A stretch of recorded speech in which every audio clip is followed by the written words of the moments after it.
Hello. Okay, last one for the night. I promise. I will do Battlestar Galactica at some point.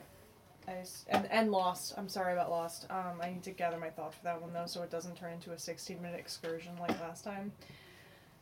So, I haven't actually done that yet for the show. But this is for the pilot episode of Dexter.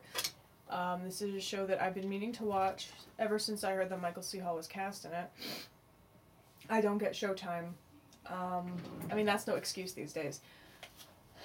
Basically, it's just something that I'd been meaning to watch, and then by the time the boyfriend over here said, I want to watch Dexter too, we're really slow at watching shows, so if you fast forward about a year, we're finally starting on it. It's not going to be one that I'll be watching in a way that I don't usually watch shows that I start, which is really slowly. So this will be interesting because I want to know what's going to happen on the show. I'm really excited for the next episode, but it will probably take a week to get to it. So that is that.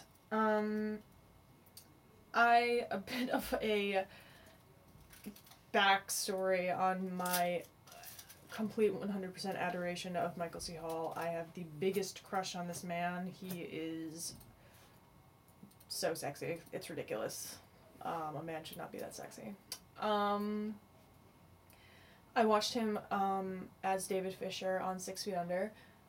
Developed sort of a minor obsession with him for a while. I got to see him on Broadway as Billy in Chicago, and that was really cool to see him sing and everything on stage. And then I got to meet him at the stage door, and I was so nervous. My sister got to hug him, but I was just too nervous to even say anything. He said hi, and he had the biggest smile on his face. He was wearing this adorable red sweater. Sorry about that. I love him.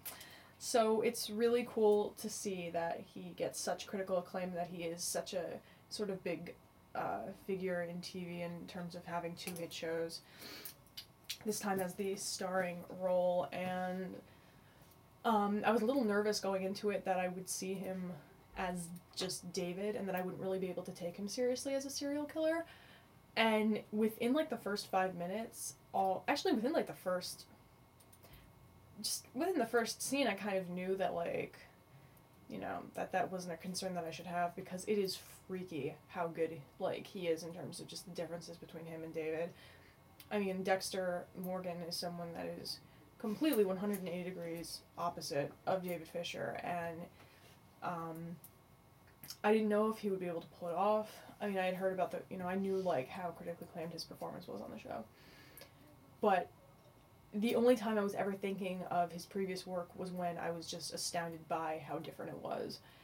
There are absolutely no traces of either character in each of them, and I just think it's really great to see him, that he can do such drastically different roles. I really, really liked the show a lot. I'm really pumped about some certain things and just ideas of where it's going to go. I love the voiceover narration by him. I don't think it's hokey. I don't think it's forced. I think it's perfect. And it's really rare when you get voiceover narration these days that actually comes off as exciting and new, and this one does. I also think that it helps having Michael C. Hall doing the narration, just because, it's not like they would have someone else. I'm just saying, he is skilled at it. He makes it really great. If the voiceover narration didn't work, because of his voice, it would be hard to take seriously. And a lot of it has to do with what he's saying is just so fascinating. I don't think you could really have a show about someone like this and not get that subjectively inside of their head. Otherwise, it would be really hard to care, or to even feel in any way that the character is accessible. So I think I know that's based on the book, so it's sort of no-brainer that they would do voiceover, but I just think it was a really good decision. Let's see, what else do I have to say? So yeah, Michael C. Hall is just amazing. and I'm really excited to see what his performance on the show sort of takes him to.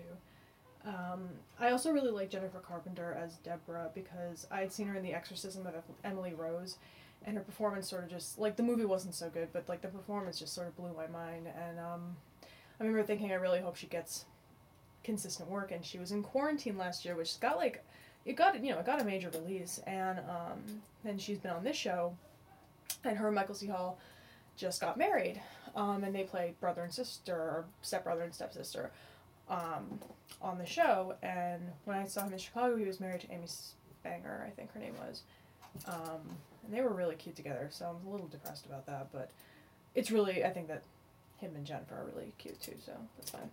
Anyways, that's gossip stuff, we don't want to talk about that, do we? Anyways, I do like her a lot. She gives, like, it's a really interesting combination of sort of a natural quality to her, just, like, her mannerisms are really, like, just kind of, I have a lot of mannerisms a lot, and so it's kind of cool to see someone that seems like they are talking off the cuff and everything.